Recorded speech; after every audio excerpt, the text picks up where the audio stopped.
అద్దె ఇల్లు ఎప్పుడు మారాలి? సొంత ఇల్లు కట్టుకోవాలి అంటే ఏ పరిహారాలు పాటించాలి? మీరు ఈ వీడియో చూసే ముందు ఓం నమఃశివాయ అని కామెంట్ చేయండి. చాలామంది తమ సొంత ఇంటిని నిర్మించుకున్న తర్వాత శాంతి పూజలు, వ్రతాలు, హోమాలు వంటి ఆధ్యాత్మిక పద్ధతులు పాటిస్తారు. అటువంటిది అద్దె ఇంటిలోకి మారేటప్పుడు కూడా కొన్ని ఖచ్చితమైన పద్ధతులు పాటించాలి. చాలామంది సొంత ఇల్లు అంటేనే జాగ్రత్తగా నియమాలన్నీ పాటిస్తూ ఉంటారు. అద్దె ఇల్లు అనేసరికి ఎవరు కూడా నియమాలు పాటించకుండా ఇష్టం వచ్చిన సమయంలో అద్దె ఇళ్లలోకి మారుతూ ఉంటారు. ఇలా మారడం వలన కొన్ని రకాలైన ఇబ్బందులు పడవలసి వస్తుంది. ఈ రోజుల్లో చాలామంది కనీసం శుభ ముహూర్తం కూడా చూసుకోకుండా అద్దె ఇంటిలోకి మారడం జరుగుతుంది. కొంతమంది ఉన్న ఇంటిని హడావిడిగా ఖాళీ చేస్తూ ఉంటారు. దానికి అనేక రకాలైన కారణాలు ఉండవచ్చు. కొంతమందికి ఇంటి యజమానితో ఇబ్బంది ఉంటుంది. మరికొందరికి చుట్టుపక్కల ఉన్న జనాలతో ఇబ్బందిగా ఉంటుంది. ఏదేమైనా కొన్ని కారణాల వలన అద్దె ఇంటిలోనుంచి త్వరగా మారిపోవాలి అని ప్రయత్నాలు చేస్తూ ఉంటారు. చాలామంది సొంత ఇంటిని నిర్మించుకోవడానికి ఇబ్బందులు పడుతూ ఉంటారు. ఇలాంటి విషయాలు గురించి మేము ఈ వీడియో చేయడం జరుగుతుంది. మీరు గనక మా ఛానల్ని ఇప్పటివరకు సబ్స్క్రైబ్ చేయకపోయి ఉంటే వెంటనే పురాణ రహస్యాలు ఛానల్ని సబ్స్క్రైబ్ చేసుకోండి. ఇలాంటి మరిన్ని వీడియోస్ మా ఛానల్లో అప్లోడ్ చేయబడి ఉన్నాయి. మీకు వీలుంటే వాటిని కూడా ఒకసారి వీక్షించవలసిందిగా కోరుచున్నాము. అద్దె ఇంట్లోకి ఎప్పుడు మారాలి? ఎందుకు మారాలి? వాస్తు పరంగా ఇంటిని ఎలా ఉంచుకోవాలి? ఇలాంటి టాపిక్స్ గురించి మనం తెలుసుకుందాం. ముందుగా ఈ వీడియోకి లైక్ కొట్టండి. అలాగే మీ ఫ్రెండ్స్ కి షేర్ చేయడం మాత్రం మర్చిపోకండి. ఏ మాసంలో అద్దె ఇంటికి మారితే శుభం కలుగుతుంది? చాలామంది శుభ ముహూర్తాలు చూసుకోకుండా అద్దె ఇంటిలో నుంచి మారుతూ ఉంటారు. ఏ రోజు పడితే ఆ రోజు, ఏ నెలలో పడితే ఆ నెలలో అద్దె ఇళ్లలో మారకూడదు. తప్పనిసరిగా శుభ ముహూర్తాలు చూసుకొని అద్దె ఇంటిలో నుంచి మరొక అద్దె ఇంటికి మారవచ్చు.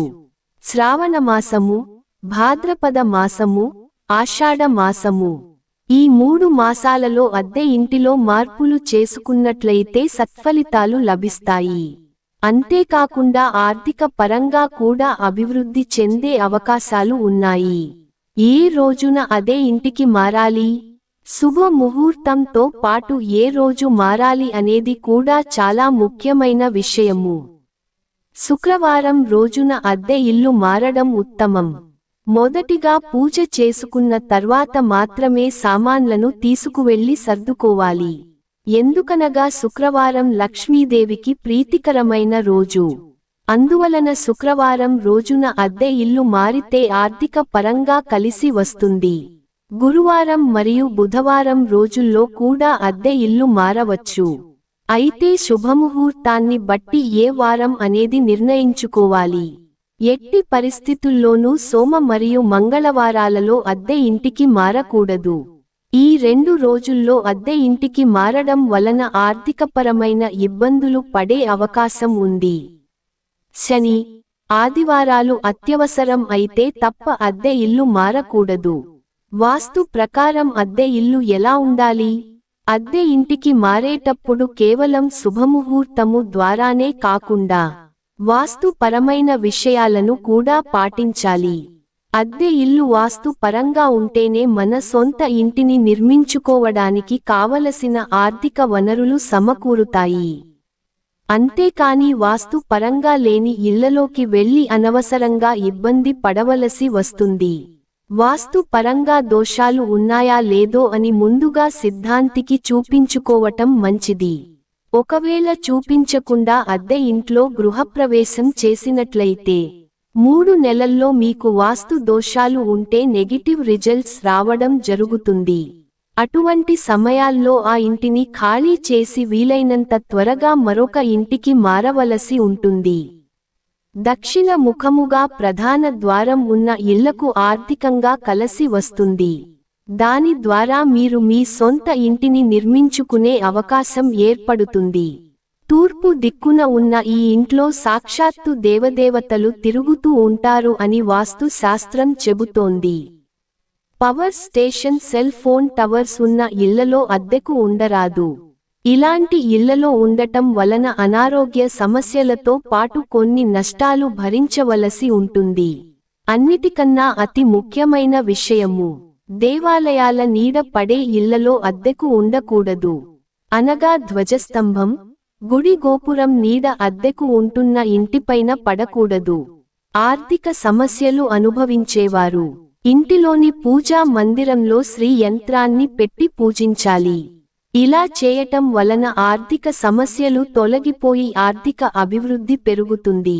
పూజా మందిరం వీలైనంతవరకు ఉత్తర దిశలో గాని, ఈశాన్య దిశలో గాని ఉండాలి. వంటగది మరియు పూజా మందిరం రెండు కలిసి ఉండకూడదు. ఎందుకంటే చాలామంది నాన్ వెజ్ తినే వాళ్ళు వంటగదిలోనే వంటలు చేస్తూ ఉంటారు. దేవుణ్ణి పూజించే పూజా మందిరం ముందు ఇలాంటివి చేయకూడదు.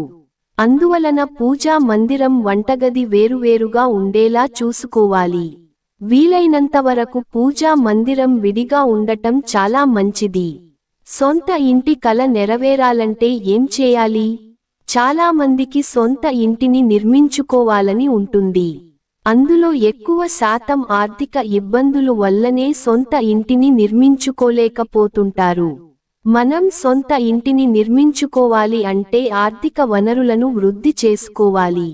అంటే ఇన్కమ్ సోర్సెస్ ని పెంచుకోవాలి. మనం ఉంటున్న ఇంటిని వాస్తు పరంగా చిన్న చిన్న మార్పులు చేసుకోవడం వలన, వాస్తు దోష పరిహారాలు పాటించడం వలన ఈ వాస్తు దోషాలు తొలగి మనం ఏ పని చేసినా కలిసి వస్తుంది. దాని ద్వారా ఆర్థిక వృద్ధి కలుగుతుంది. మనం సొంత ఇంటిని నిర్మించుకోవాలి అంటే శని దేవుని అనుగ్రహం తప్పనిసరిగా కావాలి. ప్రతి శనివారం రోజున ఇంటికి పడమర దిక్కులో దీపాన్ని వెలిగించాలి. తర్వాత శని దేవుని యొక్క సూత్రాలను తమ నోటితో చదవాలి. ఇది ఇంటి ఇల్లాలు కాని ఆ ఇంటిలోని భర్త గాని చేయవచ్చు. ఇలా ప్రతి శనివారం చేయటం వలన శని దేవుని అనుగ్రహం కలుగుతుంది. తరువాత ఆర్థికంగా యోగించి సొంత ఇంటిని నిర్మించుకునే అవకాశాలు పెరుగుతాయి. ఈ వీడియో కనుక మీకు నచ్చినట్లయితే తప్పకుండా లైక్ చేయవలసిందిగా కోరుచున్నాము. ఈ వీడియో పైన మీ అభిప్రాయాన్ని కామెంట్స్ రూపంలో కూడా తెలియజేయవలసిందిగా కోరుచున్నాము. ఇలాంటి మరిన్ని వీడియోస్తో మరలా మీ ముందుకు వస్తాం. అప్పటివరకు ఓం నమఃశివాయ.